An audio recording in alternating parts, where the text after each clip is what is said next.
नमस्कार। स्वागत है आप सभी लोगों का एक बार फिर से सक्षम अकादमी के यूट्यूब चैनल पर। आज जो है दूसरा टेस्ट सीरीज हमारी उत्तराखंड की जो वीकली संडे को मैंने बताया था वो आपका दूसरा सेट आज आपके सामने है। इसमें आपका क्वेश्चन नंबर फर्स्ट आपको जो मिलता है, राज्य के वर्तमान मुख्य सचिव हैं। तो राज्य के वर्तमान में जो मुख्य सचिव हैं वो है आपके ओम प्रकाश। अगर बात करें ओम प्रकाश की तो ये 16वें नंबर के अभी क्या है मुख्य सचिव हैं उत्तराखंड के। इससे पहले आपको पता है उत्पल कुमार थे, इनको जो है सेंटर लोकसभा में भेजा गया, इसलिए जो है यहाँ पर पद खाली हुआ तो ओम प्रकाश जो है नए यहाँ पर 16वें वित्त मुख्य सचिव बने। बात करें अगर उत्तराखंड के प्रथम मुख्य सचिव की तो प्रथम मुख्य सचिव थे आपके कौन, अजय विक्रम सिंह। अजय विक्रम सिंह। तो आपको प्रथम ध्यान रखना है और वर्तमान का जो है वो ध्यान रखना है। एक ऑप्शन फर्स्ट है आपके पास यहाँ पर एन रविशंकर, प्रथम शिक्षा सचिव के रूप में इनका नाम मिलता है राज्य में। उत्तराखंड के प्रथम शिक्षा सचिव रहे हैं कौन, एन रविशंकर।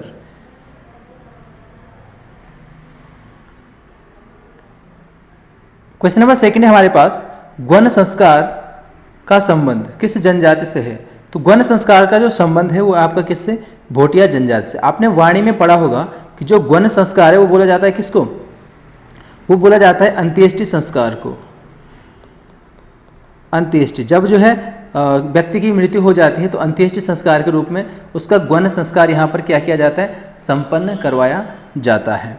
यहाँ पर भोटिया जनजाति के अगर संस्कारों की बात करें तो सबसे पहला संस्कार मिलता है भोटिया जनजाति में जन्मोत्सव।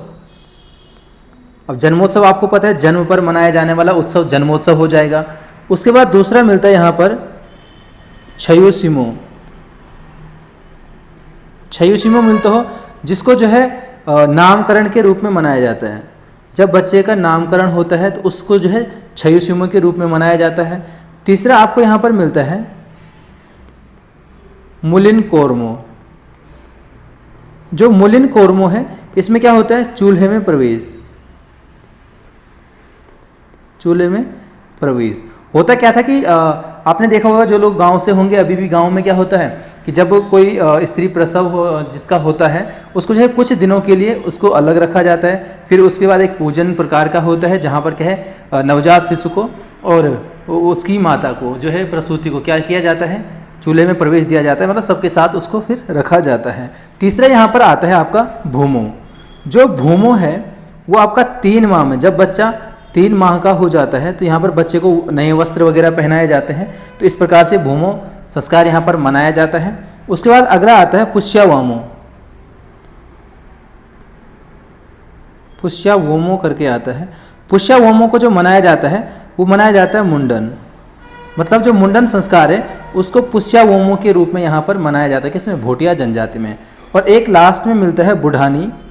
ये बुढ़ानी जो है 20 साल का जब बच्चा हो जाता है तब जो है इसको मनाया जाता है। ध्यान रखना इसी बुढ़ानी को जो चौंदास क्षेत्र है, चौंदास क्षेत्र आपको पता है पिथौरागढ़ में, वहाँ पर इसको सभा कोमो के रूप में मनाया जाता है। सभा कोमो। इस प्रकार से भोटिया जनजाति को लास्ट में आपको पता है गौण संस्कार जो आपके पास पूछा गया है। तो ये कुछ संस्कार हैं, इनको जो है अगर आपको लगता है कि लिखने चाहिए तो आप इनको जरूर लिख सकते हो। क्वेश्चन नंबर हमारे पास थर्ड है, राज्य के किस स्थान से त्रिशूल पर लेख उत्कीर्ण मिले हैं। तो ये दोनों आपको पता है, दोनों जगह से जो है त्रिशूल अभिलेख मिले हैं राज्य के। बाराहाट हो गया आपका उत्तरकाशी का नाम है प्राचीन नाम, गोपेश्वर हो गया यहाँ पे गोपीनाथ जो मंदिर है वहाँ पर क्या है त्रिशूल अभिलेख मिलता है। बात करेंगे गोपेश्वर मंदिर की तो गोपेश्वर मंदिर उल्लेख मिलता है कि किसके द्वारा, गणपति नाथ। देखो गणपति नाथ मिलता है वैसे, लेकिन वैसे वो गणपति नाग है, क्योंकि अगर आपने उसके बाद पढ़ा होगा परीक्षा वाणी में ही कि यहाँ पर 4 नाग शासकों के नामों का उल्लेख मिलता है। उसमें गणपति नाग है, एक स्कंद नाग है, स्कंद नाग, एक विभु नाग है और एक क्या है आपका यहाँ पर अंशु नाग है ना। तो अंशु, विभु, स्कंद और गणपति नाग, इन चारों का यहाँ पर क्या मिलता है, उल्लेख मिलता है। और इन त्रिशूल लेखों में जो है शंख लिपि का यहाँ पर क्या किया गया है, उल्लेख मिलता है, शंख लिपि का यहाँ पे आलेखन मिलता है। दूसरी बात अगर गोपेश्वर मंदिर के शैली की बात करें तो ये जो है हिमाद्री शैली में जो है बनाया गया है गोपेश्वर का गोपीनाथ मंदिर। तीसरी चीज़ यहाँ पर अगर बात की जाए कि गोपेश्वर मंदिर में जो त्रिशूल अभिलेख मिला है उसमें 1191 के आसपास का किसका मिला है, अशोक चल का भी लेख यहाँ से मिलता है और माना जाता है कि यहाँ पर जो है अशोक चल ने क्या किया था, आक्रमण किया था या शासन किया था। चौथा क्वेश्चन है हमारे पास, वर्ष 1919 में गढ़वाल के किस नेता ने अमृतसर कांग्रेस में भाग लिया था। तो इसमें अमृतसर कांग्रेस में भाग लेने वाले जो है दोनों नेता थे गढ़वाल से। उसके बाद आपको पता है देखो वैसे तो किताबों में क्या मिलता है कि उसके बाद यहाँ आकर इन्होंने क्या किया था, 1918 में दोनों ने मिलकर क्या किया था, गढ़वाल कांग्रेस कमेटी का गठन किया था। तो इसके बाद आके क्या होगा, तो 1919 के बाद होना चाहिए, लेकिन छोड़ो उसको, फिर भी हम बुक्स में क्या पाते हैं, 1918 में गढ़वाल कांग्रेस कमेटी की स्थापना इन दोनों के द्वारा की जाती है। तो इसमें ज़्यादा कुछ भी नहीं है। नेक्स्ट चलते हैं हम क्वेश्चन नंबर 5 पे। चनोदा में गांधी आश्रम की स्थापना किसके द्वारा की गई। चनोदा में जो गांधी आश्रम है उसकी स्थापना की गई यहाँ पर किसके द्वारा, शांतिलाल त्रिवेदी द्वारा 1937 में। इसी आंदोलन इसी जो आश्रम है गांधी आश्रम, इसको जो है 1921 में, अगर मैं बात करूँ 2 सितंबर 1942 में यहाँ पर क्या किया गया था, इसको जो है कमिश्नर के द्वारा यहाँ पर इसको बंद करवाया गया और यहाँ के जो कार्यकर्ता थे उनको जो है गिरफ्तार कर लिया जाता है, क्योंकि जो ये गांधी आश्रम था ये स्वतंत्रता संग्राम सेनानियों का एक क्या था, एक अड्डा टाइप का ये माना जाता था। चलिए इसके अलावा देखो यहाँ पर हम बात करेंगे सरला बहन के बारे में, क्योंकि अगर आपने परीक्षावाणी पढ़ी है तो बहुत डाउट आपको भी हुआ होगा। जब आप क्या पढ़ते होंगे, जब आप लक्ष्मी आश्रम के बारे में पढ़ते होंगे तब आप सोचते होंगे कि कब का है, लेकिन ध्यान रखना, यहाँ पर ध्यान से सुनना। सरला बहन का मूल नाम तो सबको पता है, कैथरीन हाइलामन है। उसके बाद परीक्षावाणी में आपको एक डेट मिलती है 1941। ध्यान रखना, उसको फिर से आज इस वीडियो के बाद गौर से देखना कि उसमें यह लिखा है कि 1941 में गांधी जी की शिष्या सरला बहन अल्मोड़ा आती हैं या फिर उनको अल्मोड़ा भेजा जाता है, जिसके बाद वो वहाँ पर क्या करती हैं, लक्ष्मी आश्रम की स्थापना करते हैं। तो ध्यान रखना 41 में वो अल्मोड़ा आई थी, न कि उन्होंने 41 में स्थापना की थी। जो लक्ष्मी आश्रम की स्थापना होती है वो होती है आपका 1946 में, और 1946 में किस नाम से होती है, कस्तूरबा महिला मंडल। कस्तूरबा महिला मंडल के नाम से इसका गठन होता है, और फिर 1948 में इसका नाम क्या हो जाता है, लक्ष्मी आश्रम हो जाता है। तो इन चीज़ों को ध्यान रखना। डेट आएगी नॉर्मली 1946 में इसका स्थापना हुई थी और 48 में इसका नाम क्या हुआ था, लक्ष्मी आश्रम। अगर 46 नहीं आता है कहीं पर तो 48 आपका आंसर हो जाएगा। दूसरा यहाँ पर मीरा बहन का देखते हैं। मीरा बहन का नाम क्या था, इनका मूल नाम मिलता है मैडलिन स्लेड करके, मैडलिन स्लेड, और इनके द्वारा जो है ऋषिकेश में पशुलोक की स्थापना की गई थी। नेक्स्ट हमारे पास क्वेश्चन नंबर 6 है, राज्य आंदोलन के समय घटित किस घटना को क्रूर शासक की क्रूर साजिश कहा गया है। तो जो क्रूर शासक की क्रूर साजिश कहा गया है वो आपको पता है किसको कहा गया, मुजफ्फरनगर कांड को, रामपुर तिराहा के रूप में भी इसको जाना जाता है, और ये आपका घटित हुआ था 2 अक्टूबर 1994 को। तिलाड़ी कांड की बात करेंगे तो तिलाड़ी कांड 30 मई 1930 में मिलता है ना, नरेंद्र शाह के समय एक घटना हुई थी। एक्चुअली में यहाँ पर हुआ क्या था कि 1928-29 के आसपास जो है टिहरी में एक वन कानून जो है पारित होता है, जिसमें लोगों की निजी भूमि को भी वन भूमि घोषित किया जाता है। लोगों के जो है जो जंगल संबंधी अधिकार थे, घास लकड़ी वगैरह इकट्ठा करने के, उनको छीन लिया जाता है। उन अधिकारों को पाने के लिए यहाँ पर लोगों के द्वारा एक आज़ाद पंचायत का नाम मिलता है, ध्यान रखना, आज़ाद पंचायत। आज़ाद पंचायत के नेतृत्व में यहाँ पर एक सभा होती है, जिसमें क्या है फिर यहाँ पर गोलीबारी वगैरह चलती है और काफ़ी लोग यहाँ पर क्या होते हैं, काफ़ी लोग यहाँ पर वीरगति को प्राप्त होते हैं। देखो तिलाड़ी कांड कहाँ हुआ था, आंसर होगा टिहरी रियासत। तिलाड़ी मैदान वर्तमान में किस जनपद में है, आंसर होगा उत्तरकाशी। किस नदी के किनारे है, यमुना नदी के किनारे। दूसरी बात ध्यान रखना, तिलाड़ी कांड में जो शहीद हुए थे उनके सम्मान के लिए तिलाड़ी सम्मान 2006 से शुरू हुआ है। प्रतिवर्ष समाज सेवा के क्षेत्र में ये दिया जाता है। बात करेंगे अगर मसूरी कांड की, तो मसूरी कांड से पहले आपको 1 सितंबर सीधे ध्यान आता होगा, कौन सा, 1 सितंबर को कौन सा हुआ था, खटीमा कांड हुआ था। फिर 2 सितंबर को आता है आपका कौन, मसूरी कांड, जिसमें आपका बहुत सारे लोग यहाँ पर शहीद हुए थे। एक पुलिस अधीक्षक को यहाँ पे आंदोलनकारियों ने मार दिया था, तो फिर बहुत यहाँ पर क्या हो गया था, एक घटना ने जो है यहाँ पर काफ़ी बड़ा रूप इसने ले लिया था। यहाँ पर 2 महिलाओं का नाम मिलता है, हंसा धनई और बेलमती चौहान, वो शहीद हुई थी। और ध्यान रखना भी, राज्य सरकार ने, आपको ये भी पता होगा कि 1 सितंबर को कुमाऊं दिवस, कुमाऊनी भाषा दिवस, और 2 सितंबर को गढ़वाली भाषा, ऐसा कुछ दिवस मनाने की भी घोषणा की है। बाकी आपको मंगलवार रात्रि हत्याकांड, इसके बारे में भी आपको पता होगा, जिन्होंने जो है अजय रावत वगैरह थोड़ा बहुत हिस्ट्री पढ़ी है। जिन्होंने नहीं पढ़ी है तो ध्यान रखेंगे कि 1793 में गोरखा काजी होता था, जो न्याय व्यवस्था का प्रधान होता था, वो था नरसिंह। तो काजी नरसिंह या नरसिंह का मंगल भी इसको बोला, काजी नरसा या नरसा का मंगल भी इसको बोला जाता है। तो इसने क्या किया था कि कुछ नागरकोटी ब्राह्मण वगैरह थे, कुछ इसको लगा कि कुछ जासूसी करने लोग, बाहरी के लोग ये जो है यहाँ पर शामिल हुए हैं, तो उनको एक मंगलवार रात्रि को एक जगह एकत्रित कर उनकी हत्या करवा दी जाती है। तो इसको जो है मंगलवार रात्रि हत्याकांड के रूप में जाना जाता है। क्वेश्चन नंबर 7 है, राज्य से लगी अंतर्राष्ट्रीय सीमा की कुल लंबाई कितनी है? तो राज्य से जो अंतर्राष्ट्रीय सीमा जो लगी है उसकी कुल लंबाई है कितना आपका? 625 किलोमीटर। बात करें अगर ऑप्शन फर्स्ट की 358 की, तो ये आपको पता है कि राज्य की लंबाई हमें मिलती है। और बात करें ऑप्शन सी 320 की, तो राज्य की चौड़ाई आपको ये मिलती है। अंतर्राष्ट्रीय सीमा की बात करेंगे तो आपको पता है ऊपर उत्तरकाशी हो गया, फिर बीच में आपका चमोली हो गया और इधर पिथौरागढ़ हो गया। उत्तर में ये जो है सीमा जो है साझा करती है किसके साथ? तिब्बत के साथ, चीन के साथ। और फिर इधर आपका ये पिथौरागढ़ वाला इलाका हो गया, यह आपका चंपावत हो गया, और यहाँ पर आपका उधम सिंह नगर क्या करता है? नेपाल से सीमा स्पर्श करता है। अगर आता है कि सबसे अधिक अंतर्राष्ट्रीय सीमा वाला जनपद, तो हो जाएगा पिथौरागढ़। सबसे कम वाला आएगा तो ध्यान रखना चंपावत में आप कंफ्यूज हो जाते हैं, लेकिन चंपावत का तो इतना हिस्सा लग रहा है, जबकि उधम सिंह नगर का केवल छोटा सा यहाँ पर हिस्सा लगता है। ठीक है, तो सबसे कम क्या हो जाएगा आपका? ये उधम सिंह नगर हो जाएगा।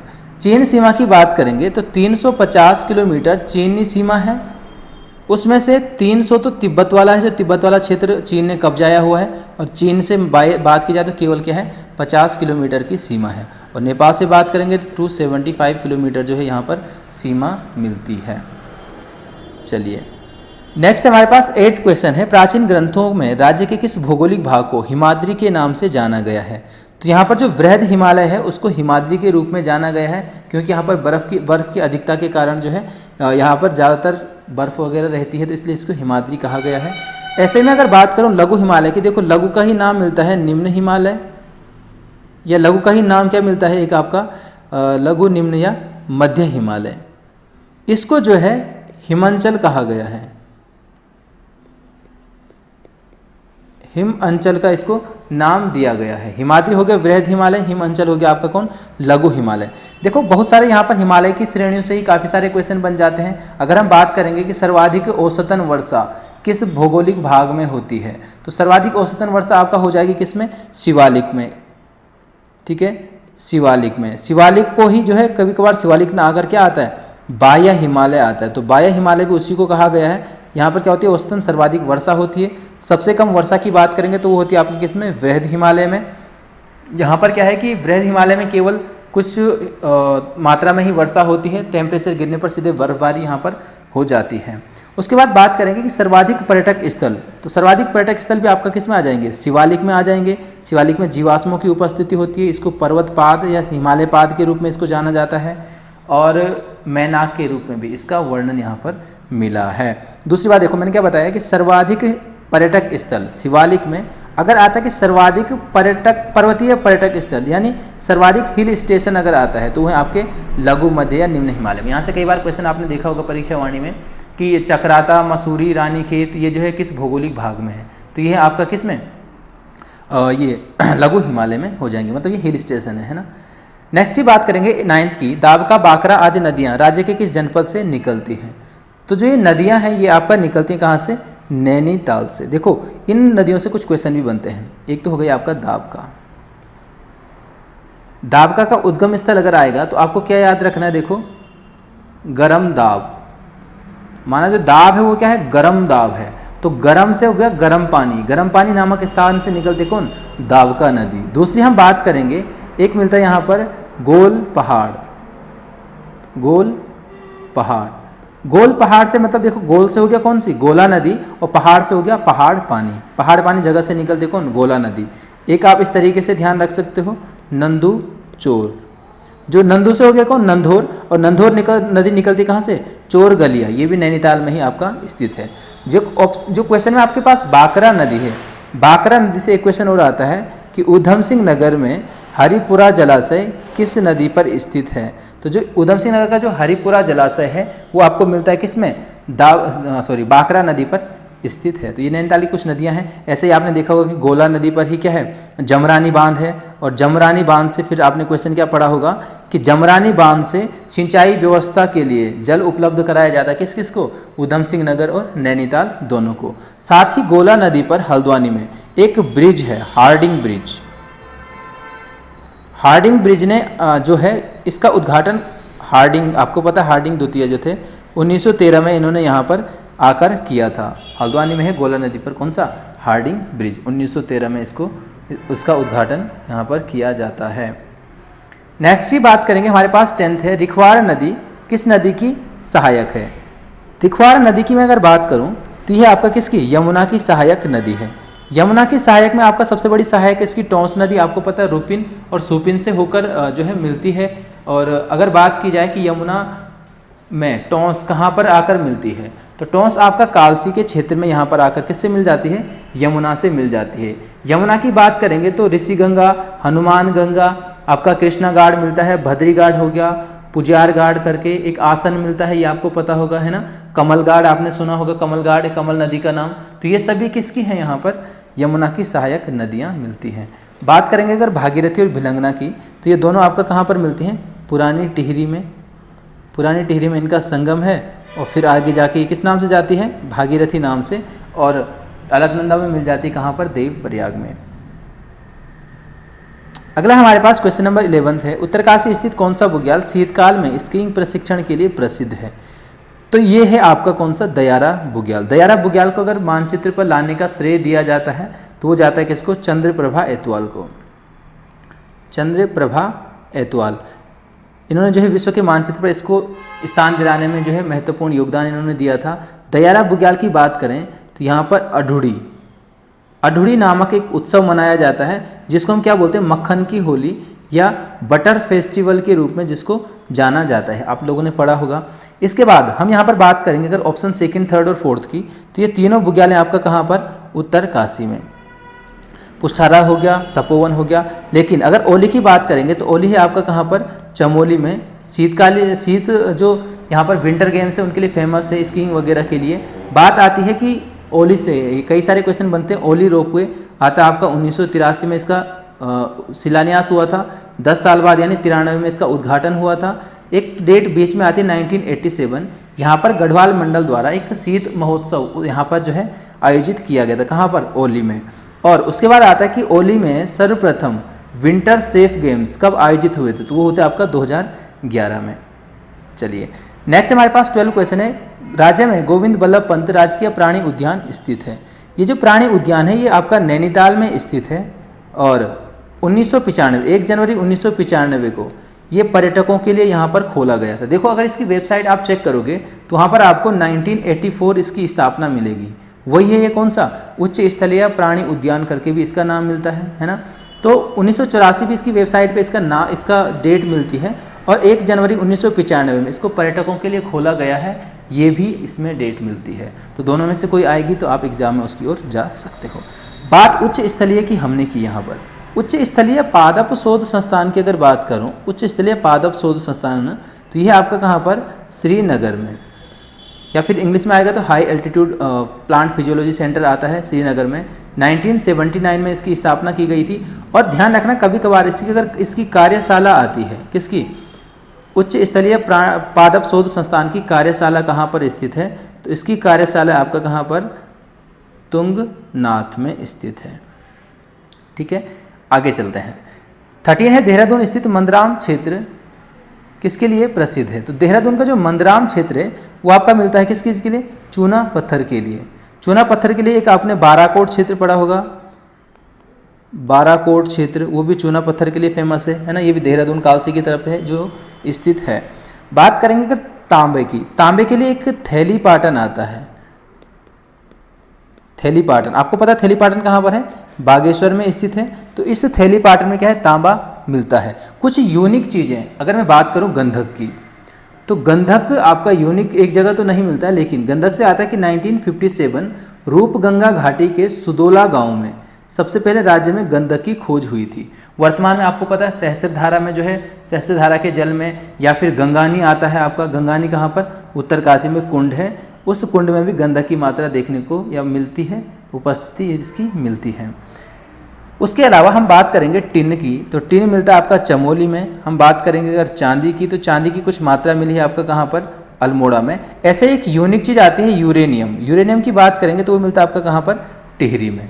तो ये कुछ चीज़ें हैं जो आपको ध्यान रखनी है। वैसे ज़्यादातर चीज़ें अगर आएंगी तो उनका आंसर क्या होगा, इनमें से सभी, क्योंकि आपको पता है कि बहुत सारे खनिज ऐसे हैं, ये लगभग सभी ऐसे हैं जो एक या दो तीन चारों जो जनपदों में जो है मिलता है। अगला हमारे पास 14 है, राज्य में निम्नलिखित में से किस मापन इकाई का मान 1 किग्रा के बराबर है। ये है एक कूड़ी। एक पाथा की बात करेंगे तो ये 2 केजी हो जाएगा। एक सेर की बात करेंगे तो ये 500 ग्राम में हो जाता है, और एक तांबे की बात करेंगे तो ये 250 ग्राम में आ जाएगा। इसके साथ साथ अगर और चीज़ें हम और मापन इकाइयाँ अगर देखेंगे तो हमारे पास मिलता है एक डाल या एक डाला, हमारे पास मिलता है एक विसत, हमारे पास मिलता है एक दूण, एक मण और एक खार। ये अन्न मापने की इकाइयाँ आपको ज़्यादातर मिलेंगी। जो डाल है वो आपका 16 केजी का मिलेगा। विसत, इसका नाम ही 20 से बना है विसत। दूण हो जाएगा आपका 32 केजी का। मण हो जाएगा 40 केजी का, और खार हो जाएगा 640 केजी का। तो ये कुछ राज्य की जो है प्राचीन मापन इकाइयाँ हैं। प्राचीन क्या, ये तो अभी भी जो है बहुत बार चलती हैं। शादी ब्याह में आप लोग जो गांव से होंगे वहाँ पर क्या मिलता है, इतने पाथा ये लाओ, इतने पाथा वो लाओ, है ना, मण वगैरह में आ जाते हैं काफ़ी सारी चीज़ें। चलिए नेक्स्ट हम बात करेंगे अगले क्वेश्चन की 15। देवप्रयाग में पाए गए गुहा भित्तिलेख किस शासक के काल के माने जाते हैं। तो ये आपका यहाँ पर किसके काल के हैं, सहजपाल के। गुहा यानी गुफा, गुफा की भित्तिलेख की बात करेंगे देवप्रयाग में, तो यहाँ पर एक गुफा मिलती है वामन गुफा। तो वामन गुफा की भित्ति यानी दीवार से जो लेख मिले हैं वो मिले हैं सहजपाल के समय के। इसके अलावा हम देवप्रयाग की बात करेंगे तो आपने शंकर गुफा पढ़ी होगी। अगर मैं इसको शंकराचार्य गुफा बोलूँ तो क्या मैं गलत बोलूँगा, बिल्कुल नहीं, क्योंकि शंकराचार्य गुफा भी उसी का नाम यहाँ पर आपके पास मिलता है। सहजपाल की बात करेंगे तो इसके समय का एक क्वेश्चन तो ये बनता है कि अकबर का समकालीन था। फिर से ध्यान रखना, अकबर का समकालीन या फिर हम हर चंद शासक, हर पंवार शासक का समकालीन निकाल सकते हैं उसकी डेट के हिसाब से, लेकिन पेपर में वही चीज़ आती है, वही चीज़ ज़्यादा पूछी जाती है जिसका कुछ ना कुछ संबंध रहा है। यहाँ पर क्या संबंध था कि अकबर ने सहजपाल के समय गंगा के उद्गम का पता लगाने के लिए एक अन्वेषक दल गढ़वाल भेजा था, इसलिए यहाँ पर ये थोड़ा सा इम्पोर्टेंट हो जाता है। नेक्स्ट की हम बात करेंगे क्वेश्चन नंबर 16, राज्य में गोरामाई मंदिर किस जनपद में स्थित है। गोरामाई मंदिर है आपका कहाँ पर, रुद्रप्रयाग में हो जाएगा, है ना। मंदिरों की बात करेंगे तो फिर से मंदिर मेन मंदिर ही आप लोग ज़्यादा ध्यान रखना। नए क्वेश्चनों के चक्कर में क्वांटिटी मत बढ़ाना, क्योंकि क्वांटिटी बढ़ जाती है लेकिन उसमें हमारी क्वालिटी ख़त्म हो जाती है। नए क्वेश्चन जो जगह लेते हैं दिमाग में, बहुत आसानी से याद हो जाते हैं, और जो चीज़ हमें याद होनी चाहिए उसका यहाँ पर क्या है, जगह ले लेते हैं। तो सबसे पहले आपको एक काम करना है कि अगर आपने हिस्ट्री पढ़ी है या फिर आपके पास अजरावत बुक है या कोई भी आपके पास सोर्स है, तो आपने देखना है कि जो भी मंदिर चंद काल में या फिर पंवार काल में बने हैं वो आपके लिए सबसे महत्वपूर्ण हो जाते हैं, मतलब जिनका कुछ ऐतिहासिक विवरण रहा है। ढूंढने के आएंगे तो देखो दुनिया भर के मंदिर मिल जाएंगे और हर गली में मंदिर बने हैं, है ना। तो ये तो नहीं पूछेगा आयोग क्या पूछेगा, जिसका कुछ ऐतिहासिक संबंध रहा हो, ज़्यादातर वही चीज़ें आपको पूछी जाती हैं। फिर से हमने बहुत सारे सूर्य मंदिर खोज दिए और बहुत सारे हमने तपोवन खोज दिए, लेकिन मुझे नहीं लगता, देखो जो मेरा व्यक्तिगत राय है वो ये है कि पेपर तक इन चीज़ों ने जब आना ही नहीं है तो ये क्वांटिटी क्यों बढ़ाओ, है ना। तो मेन चीज़ें आपको ध्यान रखनी है। चलिए नेक्स्ट चलते हैं। फिलहाल क्वेश्चन नंबर 17, कण्वाश्रम में संपन्न शकुंतला दुष्यंत का विवाह है, तो ये हो जाएगा गंधर्व विवाह। गंधर्व विवाह प्रेम विवाह का रूप था। अब आप सोचोगे कि इस क्वेश्चन का यहाँ पे क्या मतलब है। ये क्वेश्चन आ चुका है बीएड में या फिर टीईटी वगैरह के किसी एग्जाम में, ये क्वेश्चन आया था, तो वहाँ पर जो है इस प्रकार से इसका आंसर था गंधर्व विवाह। ये आप जानते हैं जो है शकुंतला दुष्यंत से संबंधित कौन सा आश्रम है, कण्वाश्रम। चलिए कण्वाश्रम के बारे में अगर थोड़ा सा बात की जाए तो कण्वाश्रम में आपका एक तो यहाँ पर आता है कि मालिनी नदी के तट पर है, दूसरा यहाँ से आता है कण्वाश्रम स्मारक की अगर बात करें, कण्वाश्रम स्मारक तो 1955 में किसके द्वारा, सबसे पहले सत्याग्रही कौन थे, व्यक्तिगत सत्याग्रही जगमोहन सिंह नेगी। तो जगमोहन सिंह नेगी के द्वारा इसका शिलान्यास, यहाँ पर इसका उद्घाटन किया जाता है, किसका, जो आपका यहाँ पर कण्वाश्रम स्मारक होता है। देखो बहुत सारे लोगों ने इसका संपूर्णानंद भी पढ़ा होगा, लेकिन आपको बता दूं कि संपूर्णानंद उस समय हम यूपी में ही थे, तो यूपी के मुख्यमंत्री हुआ करते थे और उनके ही कार्यकाल में वन मंत्री थे कौन, जगमोहन सिंह नेगी, उत्तराखंड से संबंधित थे। तो इन्हीं को जो है जिम्मा दिया गया था इस आश्रम को खोजने का, और यहाँ पर इन्होंने ये स्मारक यहाँ पर क्या किया था, स्थापित किया था। कण्वाश्रम के बारे में आपको पता है कि कोटद्वार का नाम भी इसी आश्रम के चक्कर में क्या हो गया, कण्व नगरी हो गया, और कण्वाश्रम को चौका घाट या चौकी घाट के रूप में भी जाना जाता है। नेक्स्ट है हमारे पास हरिद्वार में संस्कृत अकादमी की स्थापना हुई। संस्कृत अकादमी की अगर बात करें 2002 आपको यहाँ पर मिलता है इसकी स्थापना, और मुख्यमंत्री इसका क्या होता है, पदेन अध्यक्ष होता है। एक उत्तराखंड संस्कृत विश्वविद्यालय, वो भी आपका 2002 का ही मिलता है, उत्तराखंड संस्कृत विश्वविद्यालय करके मिलता है, तो इसका भी आप ध्यान रखेंगे। चलिए फिलहाल आगे नेक्स्ट है हमारे पास 19, श्री रामशिला मंदिर समूह किस जनपद में स्थित है, यह है आपका कहाँ पर, अल्मोड़ा में स्थित है। बात की जाए रामशिला मंदिर समूह की, तो ये जो है रुद्रचंद के द्वारा, रुद्रचंद चंद्रवंश का शासक था, आपने बिल्कुल पढ़ा होगा इसके बारे में, तो इन्होंने जो है यहाँ पर ये स्थापित किया था। अल्मोड़ा की बात करेंगे तो अल्मोड़ा में बहुत सारे मंदिर हैं। आपका कसार देवी मंदिर मिलता है, जिसमें क्या है 14 नर्तकों का यहाँ पर चित्रण किया गया है, और कसार मंदिर किस शिखर पर है, ये आ चुका है पेपर में, कसाय या कश्यप पर्वत पर, ठीक है। जो स्कंद पुराण का जो मानस खंड है उसमें उल्लेख मिलता है अल्मोड़ा का, किस नाम से, कासाय पर्वत के नाम से अल्मोड़ा का उल्लेख यहाँ पर किया गया है। अल्मोड़ा में ही आपका नंदा देवी मंदिर है, जो नंदा देवी मंदिर बनाया था किसने, बाज बहादुर चंद ने। बाकी यहाँ पर आपको पता है कि ज्ञानचंद द्वितीय के द्वारा भी स्वर्ण प्रतिमा गढ़वाल से छीनकर लाकर यहाँ पर स्थापित की गई थी। बात अगर बाज बहादुर की करेंगे तो बाज बहादुर के बाद एक उद्योगचंद आता है, उनके द्वारा एक उद्योग चंद्रेश्वर मंदिर, एक आपने त्रिपुरा सुंदरी पढ़ा होगा, एक पार्वतीश्वर मंदिर, इन तीनों मंदिरों का निर्माण किया जाता है कहाँ पर, जो नंदा देवी मंदिर है उसके परांगण में। अगला हमारे पास है 20 वाला, निम्नलिखित में से कौन सा विकल्प सही सुमेलित नहीं है। देखो यहाँ पर आपका जो ज्वाला देवी है, ज्वाला देवी पौड़ी में नहीं है, पौड़ी में कौन सी है, ज्वालपा देवी, ज्वालपा देवी आपका पौड़ी में। ज्वाला जी आपको पता है मसूरी में, ज्वालामुखी मंदिर टिहरी में हो जाएगा।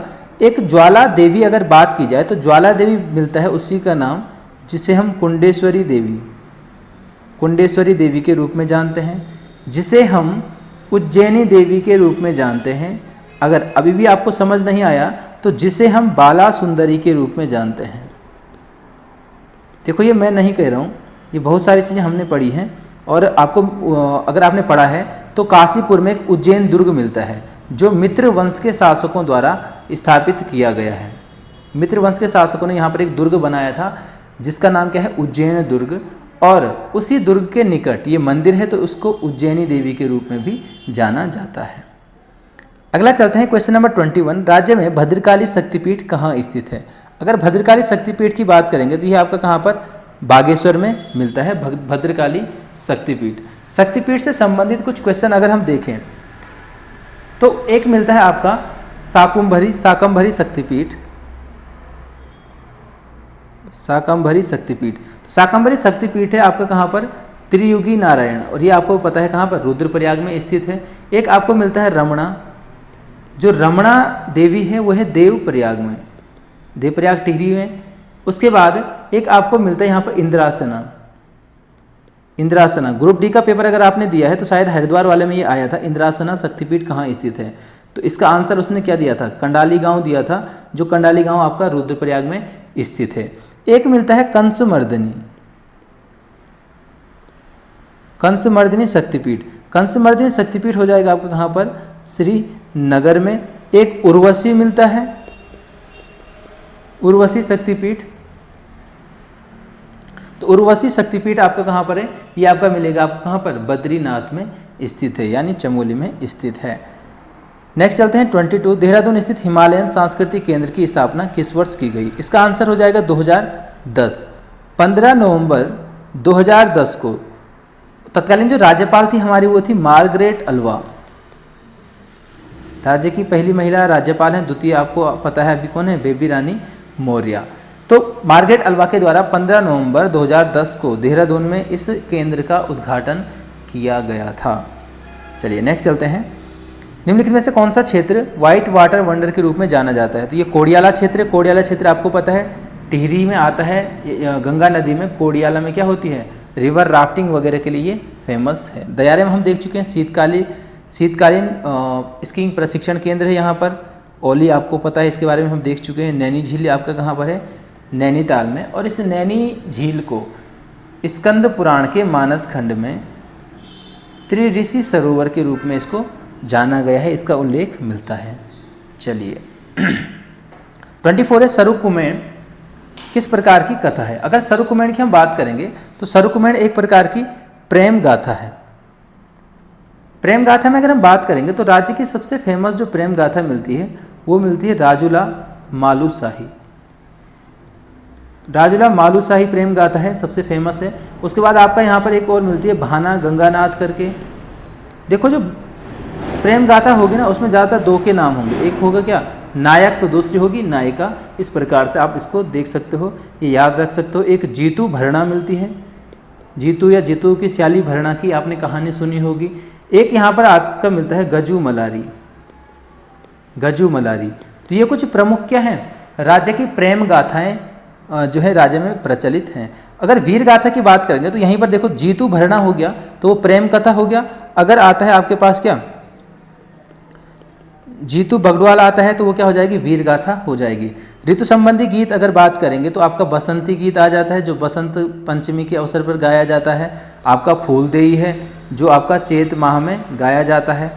तो ये कुछ ऋतु गीत हो जाएंगे। चौमासा हो गया जो वर्षा ऋतु में गाया जाता है ना। नेक्स्ट 25 है श्री जोत सिंह गुनसोला को किस वर्ष उत्कृष्ट विधायक का पुरस्कार उत्कृष्ट विधायक से नवाजा गया था? तो जोत सिंह गुनसोला को नवाजा गया है 2010 में। चलिए सबसे पहले देखते हैं 2008 में प्रकाश पंत, श्री प्रकाश पंत जी को इस पुरस्कार से या उत्कृष्ट विधायक पुरस्कार से नवाजा गया था। 2009 की बात करेंगे तो यहाँ पर मिलता है प्रीतम सिंह का नाम मिलता है। 2010 में जोत सिंह गुनसोला हो गए। 11 की हम बात करेंगे तो 11 में मिलता है हमें किसका नाम, श्रीमती अमृता रावत का नाम मिलता है। 12 की बात करेंगे तो यहाँ पर कौन मिल जाता है, मदन कौशिक। और अंतिम जो मिला था अभी तक वो 13 में मिला था और ये मिला था किसको, इंदिरा गांधी नहीं, इंदिरा हृदय। इसको ये राज्य में मिला था उत्कृष्ट विधायक का पुरस्कार। इसके बाद ये लगभग बंद हो गए तो इसके बाद इसका उल्लेख नहीं मिलता है। नेक्स्ट 26 निम्नलिखित वाद्य यंत्रों में से कौन सा चर्मवाद्य प्रकार का नहीं है? तो इसका जो आंसर हो जाएगा चर्मवाद्य प्रकार का वो इनमें से कोई नहीं, क्योंकि ये सभी क्या हैं चर्मवाद्य प्रकार के हैं। देखो आपको चर्मवाद्य राज्य के सब पता हैं, लेकिन आपको जो याद रखने वो रखने हैं दो। एक है सैया, दूसरा मिलता है मुरियो। ये शायद आपने शायद ही देखे होंगे, लेकिन याद आपको रखने। जो सैया है वो हुड़के का छोटा रूप मिलता है, बाकी मुरियो ये तो मुझे भी नहीं है पता। एक हुड़का हो गया आपका, एक दमामा हो गया। दमामा वही दमाऊ जिसको हम बोलते हैं, कुमाऊं में इसको दमामा बोला जाता है। नगाड़ा आपको पता है, डफली आपको पता है, ढोल दमाऊ आपको पता है, हुड़का आपको पता है। हुड़का का जो सहायक वाद्य यंत्र है, सॉरी हुड़का नहीं, डोर डोर का जो सहायक वाद्य यंत्र है वो मिलती कांसे की थाली। और ढोल का सहायक यंत्र है तो वो मिलता है आपका दमामा या दमाऊ करके मिलता है। नेक्स्ट चलते हैं क्वेश्चन नंबर 27 पे। भतूज या अन्नकूट मेला किस जनपद में आयोजित होता है? ये सबको पता है, रुद्रप्रयाग में आयोजित होता है और रक्षाबंधन के एक दिन पहले आयोजित होता है। लेकिन अन्नकूट क्यों पड़ा इसका नाम? यहाँ पर क्या है, स्थानीय लोग क्या करते हैं, केदारनाथ जो भगवान शिव जी का मंदिर है तो भगवान शिव जी से अन्न धन की प्राप्ति के लिए जो केदारनाथ जी का जो शिवलिंग है उस पर क्या करते हैं, अन्न को कूटकर, चावल वगैरह को कूटकर उसका लेप उस पूरे शिवलिंग पर क्या किया जाता है, लगाया जाता है और रात्रि भर इसको रखा जाता है। फिर सुबह इसको जो है इसकी सफाई की जाती है। अब एक चीज़ ध्यान रखना, यही एकमात्र अवसर है जब रात्रि भर केदारनाथ के कपाट खुले रहते हैं, मात्र इस दिन। और जो लोग यहाँ के हैं उनको तो बहुत अच्छे से पता होगा इस क्षेत्र से संबंधित, या जो गए होंगे यहाँ पर इस दिन में, है ना। चलिए नेक्स्ट चलते हैं 28। उत्तराखंड राज्य में पदोन्नति में आरक्षण से संबंधित कौन सा आयोग गठित किया गया था? ये था इरशाद हुसैन आयोग और 2013 में इसका गठन हुआ था। जल्दी से क्वेश्चन के जो ऑप्शन है उनको देख लेते हैं। एक भाटी, बाद में सुशीला त्रिपाठी ने क्या किया था?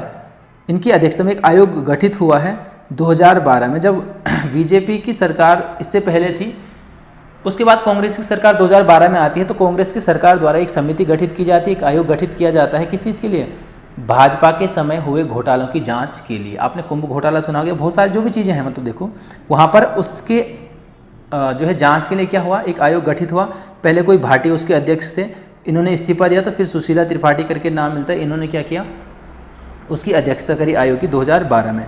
कौशिक समिति के बारे में आपको पता है, कौशिक समिति आपका 93-94 की है और ये नए राज्य और राजधानी दोनों के लिए था। बधानी आयोग की बात करते हैं। बधानी आयोग जो बना था जुलाई 2013 में, आपने यहाँ पर एक चीज़ सुनी होगी कि जुलाई 2013 में क्या हुआ था, आपदा प्रबंधन हेतु 7 सदस्यीय एक समिति गठित की गई थी। तो यही वो समिति है बधानी आयोग, बधानी इसके अध्यक्ष थे, तो इसलिए इसको बधानी आयोग के रूप में जाना जाता है, आपदा प्रबंधन से संबंधित थी। इसी के द्वारा SDRF, आप लोग देखते होंगे जब आपदा वगैरह कहीं पर आती है तो तुरंत ही SDRF के लोग यहाँ पर पहुँच जाते हैं। तो ये SDRF का गठन भी 2013 जुलाई में इसी की सिफारिश पर किया गया था। नेक्स्ट 29 है, उत्तराखंड में औपनिवेशिक काल का प्रारंभ किस काल से माना जाता है? औपनिवेशिक काल का प्रारंभ अगर माना जाए तो है आपका गोरखा काल। अब औपनिवेशिक काल क्या होता है? किसी क्षेत्र पर बाहरी राज्य के द्वारा शासन करना औपनिवेशिक काल कहलाता है। जैसे ब्रिटिश लोग भारत में आए, आपको पता है ईस्ट इंडिया कंपनी ने पहले यहाँ पे व्यापार वगैरह किया, उसके बाद शासन किसके हाथ चले गया? ब्रिटिश क्राउन के हाथ। मतलब बाहरी शक्ति द्वारा किसी बाहरी क्षेत्र से क्या चल रहा है, यहाँ पर शासन चल रहा है। तो उत्तराखंड की बात करेंगे तो सबसे पहले गोरखा काल या गोरखा आक्रमण जो हुए थे वो औपनिवेशिक काल था। आपको पता है ना, गोरखा काल में जो यहाँ पर जो लोग थे प्रशासक, वो प्रशासक कहलाते थे, वो राजा नहीं कहलाते थे। राजा तो कौन थे? वहीं काठमांडू यानी फिर डोटी में ही थे, और यहाँ पर शासक क्या कहलाता था? प्रशासक, जो प्रशासन यहाँ का देखता था, जिसको यहाँ की जिम्मेदारी सौंपी हुई थी। प्रशासक की बात करें, गोरखा प्रथम गोरखा प्रशासक की बात करेंगे तो आपको पता है ये कौन है? जोगा मल्ल शाह। और अंतिम गोरखा प्रशासक की बात करेंगे तो ये हैं आपके कौन? फ्रेजर साहब बहादुर। फ्रेजर साहब बहादुर का यहाँ पर नाम मिलता है अंतिम गोरखा प्रशासक के रूप में। बाकी गोरखा काल के बारे में आपको पता है, 10.5 साल ये गढ़वाल पर और पूरे 25 साल ये कुमाऊं पर शासन करते हैं। नेक्स्ट 30 है, उक्रांद के किस सदस्य द्वारा 1987 में संसद में पत्र बम फेंका गया था? तो इसके ऑप्शन नंबर 4 कौन है? त्रिवेंद्र पंवार। त्रिवेंद्र पंवार के द्वारा यहाँ पर क्या किया गया था? पत्र बम फेंका गया था। किसने इसका? त्रिवेंद्र सिंह रावत किया? नहीं, देखो हंसने की कोई बात नहीं है, ठीक है, गलतियाँ होती रहती हैं ना। चलिए अब यहाँ पर देखो यूकेडी के बारे में हम बात करेंगे। तो यूकेडी की स्थापना शायद सभी लोगों को पता है। यूकेडी की स्थापना कब हुई थी? आपका जो आता है क्या, जुलाई 1979 में इसकी स्थापना होती है। 87 में जो है इसका विभाजन भी होता है और 87 में ही पत्र बम फेंका जाता है। किसके द्वारा? त्रिवेंद्र पंवार के द्वारा संसद में, है ना। चलिए इसके बाद देखो एक क्वेश्चन और आता है काशी सिंह एरी के द्वारा। काशी सिंह एरी के द्वारा क्या किया गया था? गैरसैंण में अगर बात की जाए, काशी सिंह एरी के द्वारा 21 जुलाई, हाँ ठीक है, 21 जुलाई 1992 में काशी सिंह एरी के द्वारा जो गैरसैंण है वहाँ पर उसका नाम क्या किया जाता है? चंद्रनगर किया जाता है और उसको जो है राजधानी के रूप में वहाँ पर उसकी नींव रखी जाती है, राजधानी की नींव रखी जाती है। तो ये कुछ चीज़ें हैं आपके पास। उम्मीद है कुछ चीज़ें आपको यहाँ पर मिली होंगी, कुछ नई चीज़ें मिली होंगी, कुछ पुरानी चीज़ों का आपका यहाँ पर रिवीजन हुआ होगा। तो मिलेंगे नेक्स्ट संडे को एक और वीडियो के साथ। उम्मीद है आप लोगों को ये वीडियो पसंद आया होगा और कोशिश ये है कि आने वाले समय में जल्दी ही आपके लिए क्या होगा, हफ्ते में एक वीडियो 20-30 क्वेश्चन जो है हिंदी के बना के भी आपके सामने होंगे जल्दी से जल्दी। फिलहाल आज के लिए इतना ही, धन्यवाद।